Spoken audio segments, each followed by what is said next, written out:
A simple woman was told loud enough for the entire lobby to hear that the janitor's entrance was around back and to please stop blocking the badge line for real pilots. Someone called her a tarmac rat.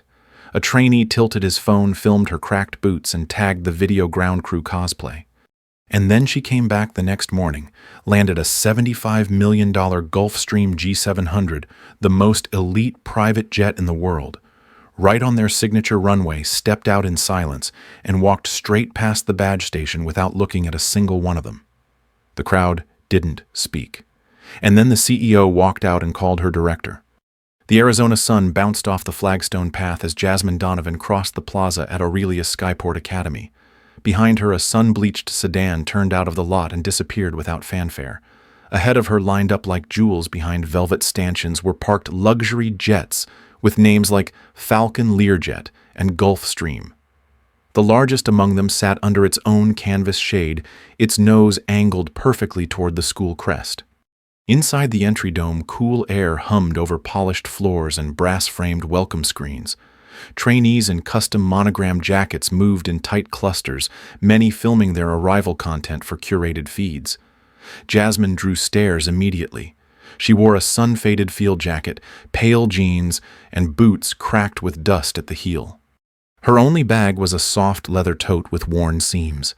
In her hand, she carried a folded application printed in black and white. She stepped up to the front counter. The receptionist looked up, scanned her quickly, and offered a tight smile. "Support services check in around back," the woman said without reading the paper. Jasmine didn't respond. She placed the application gently on the counter and stepped back, her gaze steady. The receptionist blinked as if realizing too late that she hadn't followed the script. "You're here to apply?"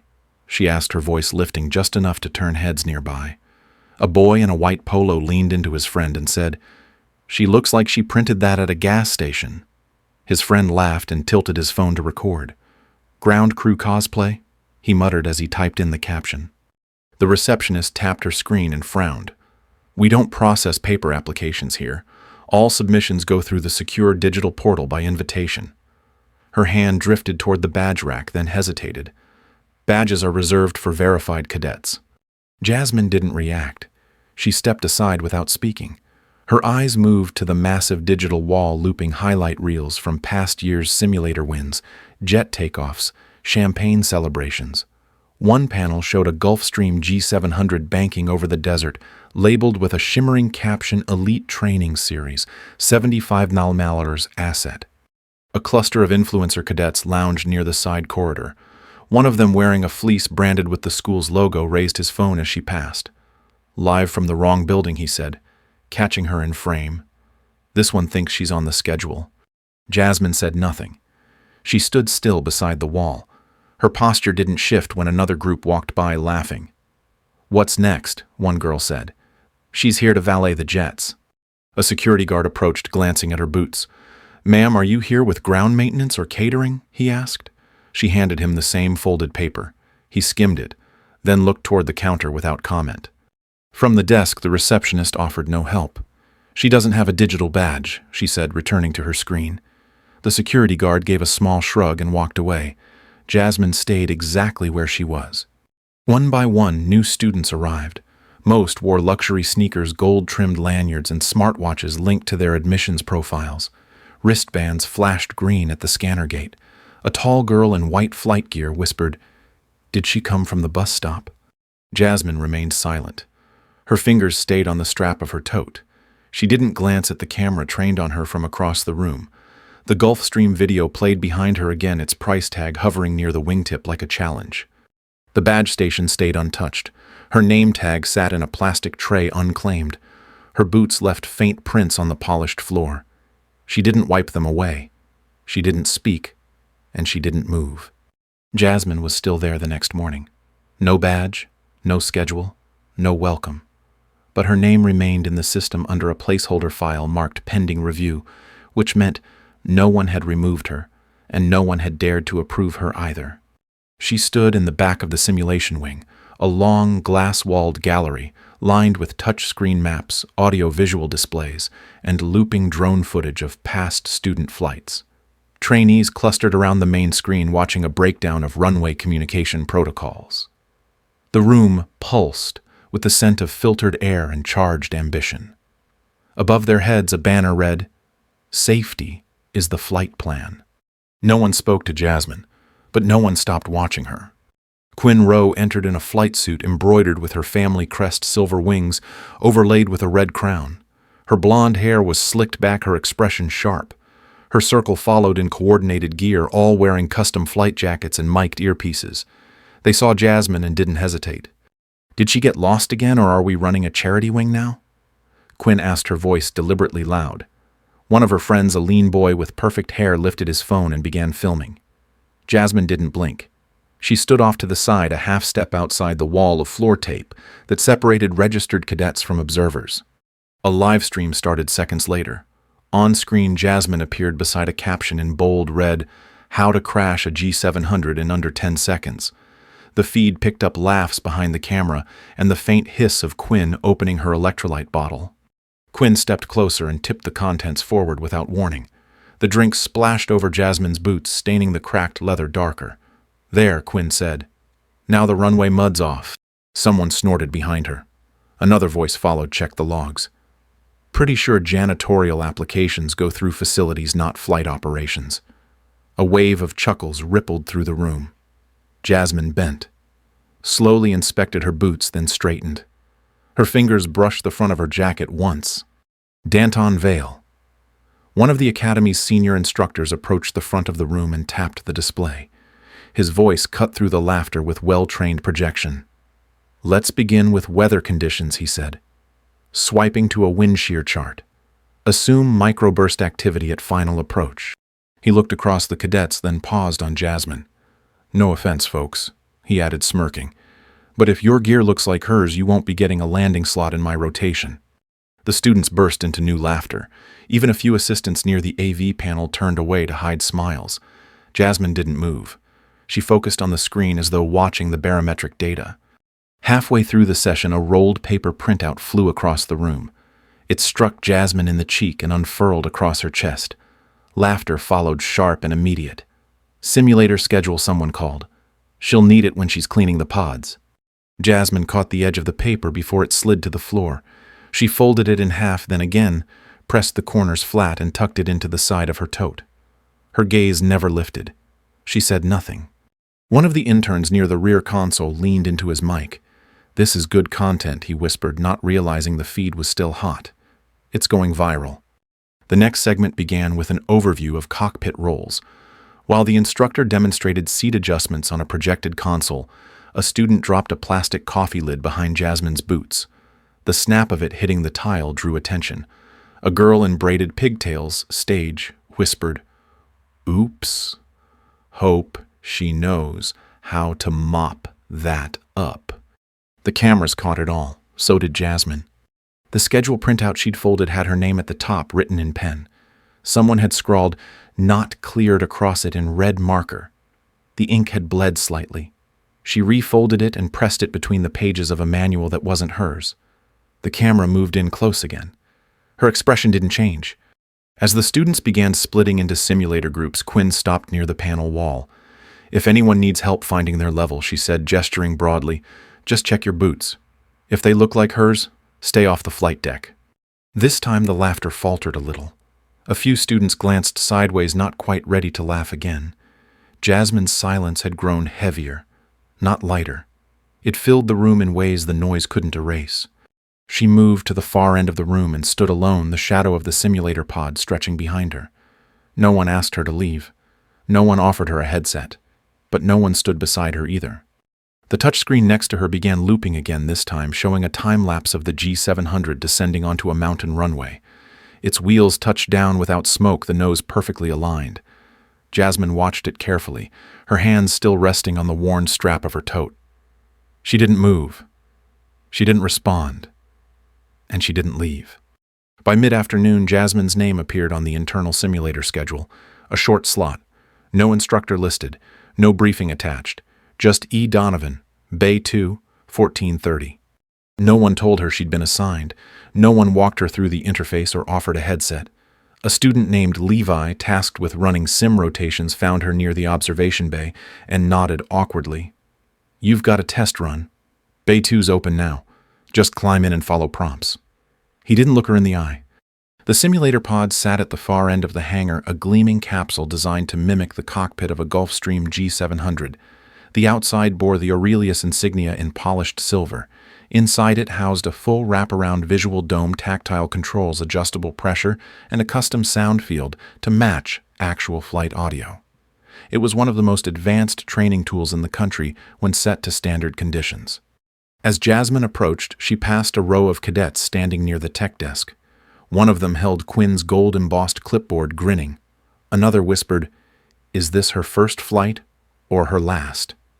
A few others were already setting up the live feed for the Academy's internal channel, captioned, "Solo Evaluation. Bonus Entry." The comments had already started. One read, "Maybe she'll surprise us and hit the ceiling instead." Danton Vale leaned against the wall by the pod door.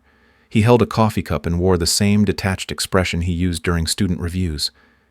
"You've got 15 minutes, he said. "Standard sequence. Treat it like a final round. Full manual." He smiled without warmth. "Show us what you've got." Quinn stood nearby, twirling her stylus. "Try not to hit a cactus, sweetheart," she said, just loud enough to cut through the hangar hum. "The system hates those." Jasmine didn't look at her. She climbed the steps, stepped inside the pod, and lowered herself into the pilot's seat. The door closed with a hydraulic hiss. The lights dimmed. In the control booth, two interns quickly muted the in-cabin audio feed and activated their preloaded settings file. Wind conditions were doubled. Autopilot delays were set to 2 seconds. Radar chimes were stacked with low battery warnings, irrelevant in simulation but visually disruptive. They added a terrain alert to simulate a false mountain face, an override only instructors were supposed to access. The dome lit up with a panoramic view of the desert.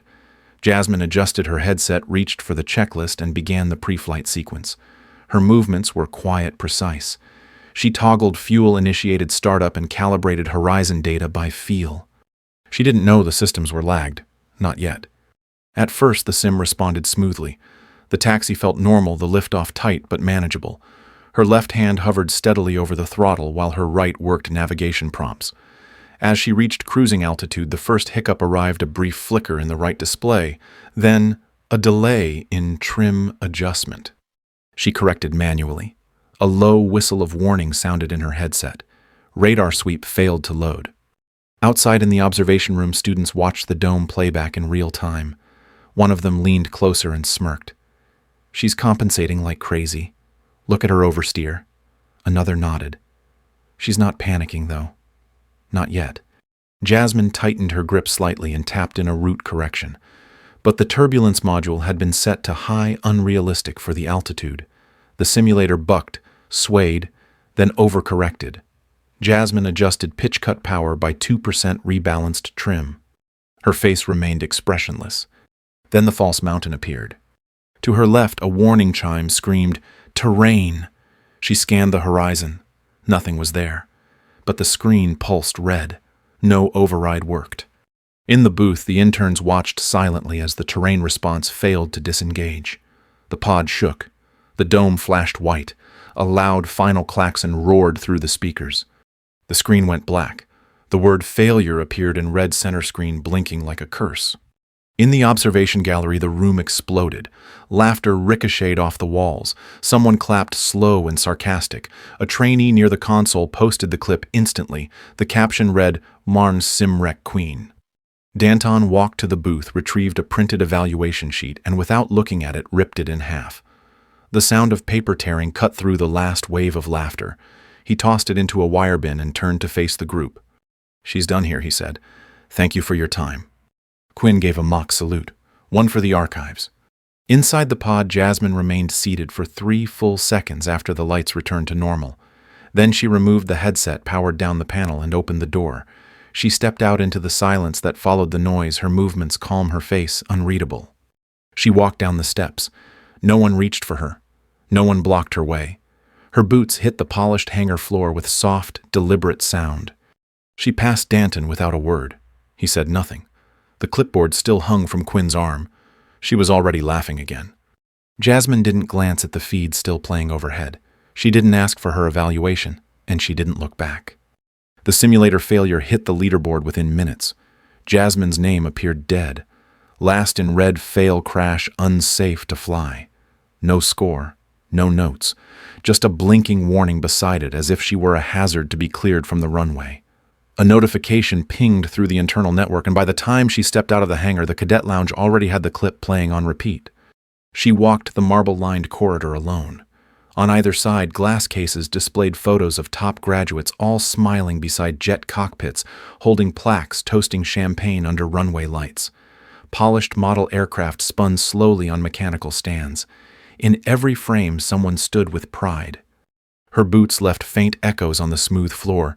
Each step was recorded. Behind her, a student muttered, "At least she's leaving in style."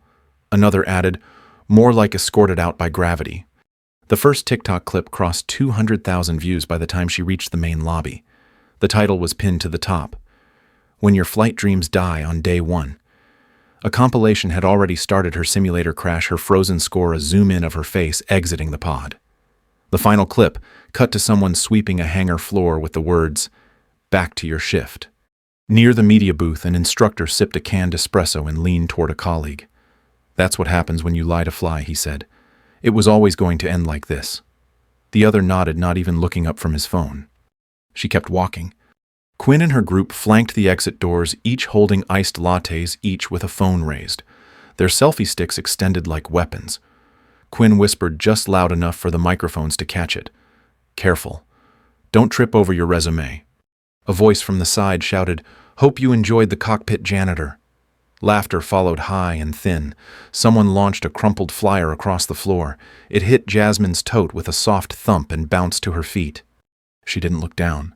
Someone zoomed in on the moment and snapped a photo boot's paper-stained canvas bag. It went up online seconds later, captioned, "Stairwell pilot leaves the building." The comments rolled in like wind. One read, "Should have brought a mop instead of a resume." Another said, "Did she think this was a museum tour?" At the base of the stairs, a freelance aviation journalist raised his phone. "Ms. Donovan, any comment? Anything you'd like to say about the test? About your background?" Jasmine didn't pause. She didn't change direction. The phone lowered slowly as she passed the silence dragging behind her like vapor. A few steps from the academy gate, a torn page of a flight manual fluttered against the stone. Its edge was marked with scuffed boot prints, half a sentence smeared from someone's spilled drink. Jasmine bent, picked it up with 2 fingers and carried it to the nearest bin. She dropped it in without expression. The press feed caught that too. It was uploaded with the title "Trash" on the way out. The academy gate loomed ahead, tall and silent. On one side of it, the words "Aurelius Skyport Academy, Private Flight Public Future" gleamed in brass. The gate itself was open. No one stopped her. No one called her back. She stepped through it. Her shadow stretched long across the pavement. Behind her, the sound of camera shutters and echoing laughter faded into nothing. No one followed. No one asked where she was going. Her tote hung low on her shoulder, the bottom corner damp from the earlier spill. The straps creaked faintly as she moved. The same bag that had been photographed, mocked, filmed, and tagged now swung in silence at her side. Across the street, someone waiting for a car leaned against a tree and watched her pass. He didn't recognize her. No one did. Not yet. She didn't look back. She didn't speak. She didn't stop. Her silence was no longer the absence of voice. It was the only sound left that they couldn't record. The sky above Aurelius shimmered with desert heat and the gleam of cameras. On the ground, rows of luxury jets gleamed like parked jewels, each aligned along velvet ropes and gold-edged placards.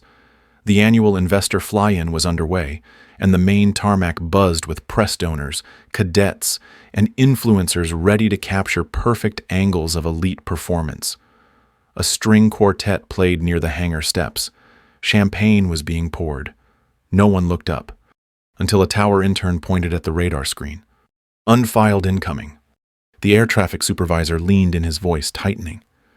"What do you mean, unfiled?" A Gulfstream G700 had just crossed into controlled airspace. No transponder ID, no call sign. Its position marker was smooth and fast-flying, lower than the demo ceiling. A second blip confirmed its descent angle. It was dropping. Guests turned as the sound arrived, not the roar of an engine, but a tight, controlled vibration pitched low and close. The jet cut across the sky like a shard of polished metal.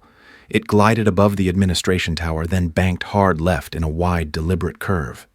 A few cadets gasped. "That's a G700, someone said, but it's not one of ours." The jet adjusted altitude with surgical precision. It aligned with runway 1, dipped its nose slightly, and descended without a wobble. There was no flare, no drift, just a clean, exact touch like the tires were meeting silk. Dust curled behind it as the jet slowed. The sun caught the body as it coasted to a stop, its flaps folding down like wings at rest. A moment of silence followed. Then the crowd started murmuring. "Who the hell is that? No clearance. That thing just landed itself." The aircraft door hissed. A platform lowered. There was no flag, no crew, just one figure stepping into the light. Jasmine Donovan. She wore a crisp civilian flight suit. No rank, no patches. Only a Gulfstream certification badge on her left shoulder. Her boots met the tarmac without pause. Her eyes scanned forward. She carried nothing. A nearby press assistant froze mid-photo. "That's her," he whispered. "That's the woman who crashed the sim yesterday." "No," someone else said. "That's the woman who just landed a $75 million jet on runway 1. The crowd didn't move. Cadets near the velvet lines lowered their phones slowly. Donors whispered into champagne glasses. Someone dropped a clipboard. In the tower, the supervisor fumbled his mic. "Get confirmation who let that flight through."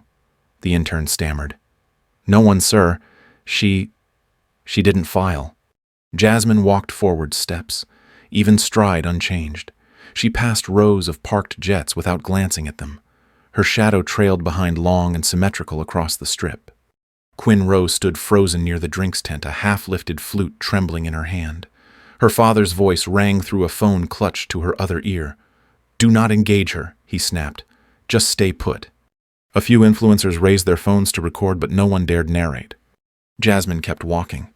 She reached the center of the viewing strip, then stopped beside the brass emblem set into the tarmac, the same one trainees touched after their first solo flight. She didn't bow. She didn't wave. She stood as still as the jet behind her, its engines silent, its purpose complete. The quartet had stopped playing. No one had told them to. Then a black car pulled up near the private gate. The Academy's chairman stepped out, followed by a Gulfstream executive in a navy suit and mirrored sunglasses. Both men walked briskly toward Jasmine, their eyes locked on her. The executive lifted a hand in greeting, then paused, waiting for her to acknowledge them. She did not. The moment stretched long and brittle. Cameras clicked slowly, now spaced out like question marks. The audience had stopped reacting. They were listening, waiting, not for an explanation, for permission to understand what they had just seen. Jasmine turned slightly toward the Gulfstream and nodded once. It was not theatrical. It was not rehearsed. It was simply the gesture of someone acknowledging a job done exactly right. The air did not cheer. The runway did not echo with applause. But the silence was not emptiness anymore. It was full, heavy, reverent. Jasmine had spoken, and she hadn't said a single word. The runway hadn't cleared. People still stood in clumps, dazed by what they'd just seen. Even those who hadn't witnessed the landing in person now gripped their phones, watching the playback on loop, tilting their heads as if seeing it from another angle might make it less impossible. A Gulfstream G700 flown without clearance landed in complete silence by a woman who the day before was mocked off campus. The ground didn't tremble, but something in the room of them had cracked. Jasmine didn't move. The heat shimmered gently above the tarmac behind her. Her flight suit bore no stripes or ribbons, just a small Gulfstream patch, and the initials FAA sewn beneath her left collar. She stood in the very center of the event, on the same ground where she'd been erased. A helicopter's rotor buzzed from behind the far hangars.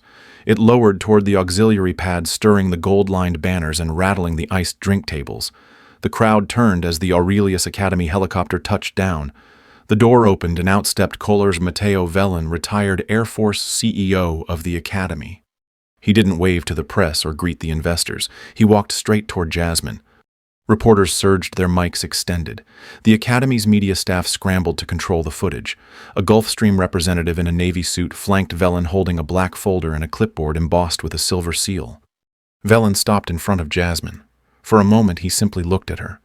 Then, in full view of the cameras and his board, he raised his right hand and saluted. This academy, he said loudly, was founded to serve skill, not status. We forgot that, Ms. Donovan reminded us. Silence spread like fog. The reporters stilled. The cadets near the velvet line didn't shift their weight. The Gulfstream executive opened the folder. We are authorized to confirm, he read aloud, that Jasmine Donovan is the lead FAA examiner for Gulfstream's International Certification Division. Her high-altitude test flights redefined safety standards for next-generation business aviation. The G700 protocol used today was developed from her field data. A few phones fell. One investor dropped his champagne glass. Quinn, standing 10 yards away, blinked hard as if trying to reset what she was hearing. Her phone slipped from her hand, the screen cracking when it hit the ground.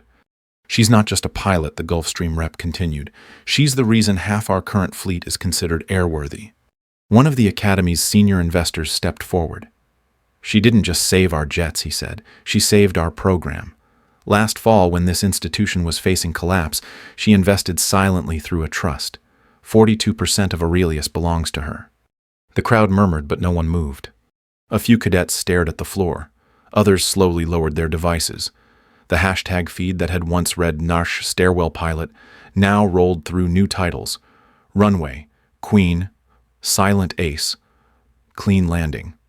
The original clip of her simulator crash had been replaced by a loop of her real touchdown, with slow-motion captions and a zoom on her hands over the yoke. Danton Vale stood at the edge of the main group near the shuttle stairs. He took one cautious step back. A press aide caught the movement and glanced toward the board chairman. The instruction didn't need to be spoken. Jasmine walked. She moved slowly along the flight line, the crowd parting for her without needing to be told. Her boots echoed softly. She passed the edge of the stage where the projection screens were being updated. The simulator pod that once housed her final test now showed her real landing on loop. Its file name read Donovan G700, Full Landing. Danton turned as if to slip around the corner, but a board official stepped into his path. Jasmine reached the spot where the trash bin had stood the day before. A crumpled plastic bottle still sat on the edge, just where Quinn had tipped it out over her boots. Without pause, Jasmine picked it up, held it for half a second, and turned toward the press. She spoke. Trash belongs in the bin. The cameras flashed in a synchronized burst. Not one person laughed. Quinn's mouth opened, but no sound came out. Her father stood still beside the Gulfstream rep, saying nothing. His hand slowly slid a memo from his folder and handed it to the chairwoman. The statement was brief termination of Danton Vale, effective immediately. Gasps followed, but Jasmine didn't look back. She had already turned toward the aircraft. A breeze picked up along the tarmac, brushing the edge of her flight suit. The Gulfstream behind her remained still. It didn't need to move. It had already made its statement. No one tried to speak over her silence. Not now. They knew who she was, and more than that, they knew what she had done. The hangar was quiet. The echo of her boots no longer drew whispers or laughter. This time, when Jasmine Donovan walked the floor, no one turned to look. Not out of contempt, not out of awe, but because they didn't know how to meet her eyes. Her name had already been added to the new flight schedule. Printed at the top of the simulator roster in clean block letters, System Lead, E. Donovan. The same sheet that had once been thrown at her was now neatly posted, framed in glass, and pinned beside the simulator door. Nothing was said about it, but no one dared write over it. She passed rows of cadets who straightened without thinking. Some nodded slightly, others lowered their phones. No one filmed her. No one joked. In the main lobby, a new plaque had been installed beside the model aircraft display. Beneath the school crest, etched into brushed steel, it read, "Not all pilots wear rank. Some just land." The same hallway where her silence had once been mocked now echoed with a different kind of stillness. A respectful one. Near the entrance, her old canvas tote sat inside a display case. Cleaned, repaired, its frayed strap now stitched and restored. It rested beside the folded application she had once handed across the desk. A small plaque identified it simply, Donovan Application, Kit, Day 1. The livestream camera once used to humiliate her now ran a continuous reel of her G700 landing projected high above the reception area.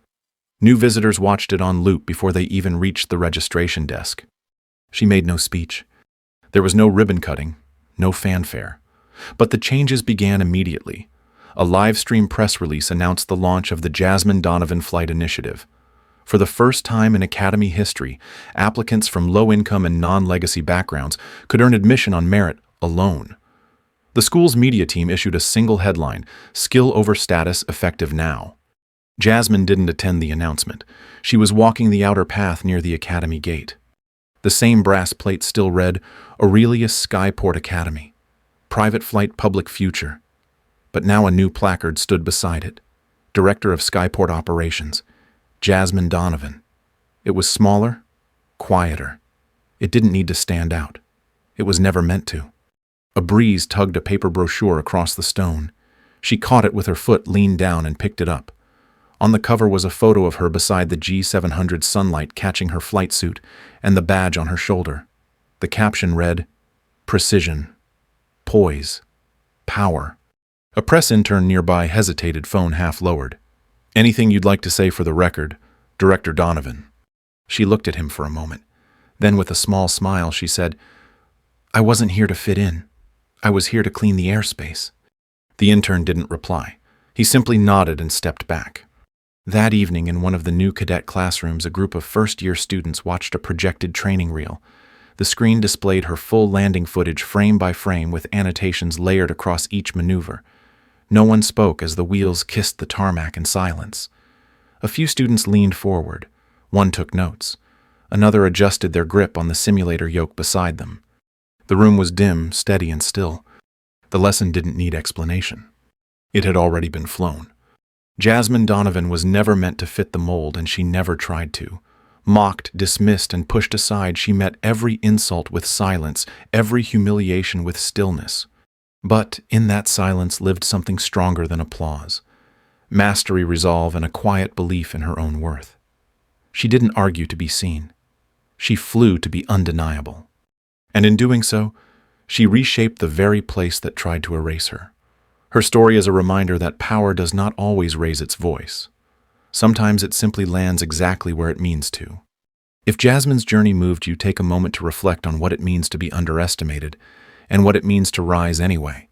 Share your thoughts in the comments or follow for more stories about quiet strength, earned respect, and the dignity of standing alone.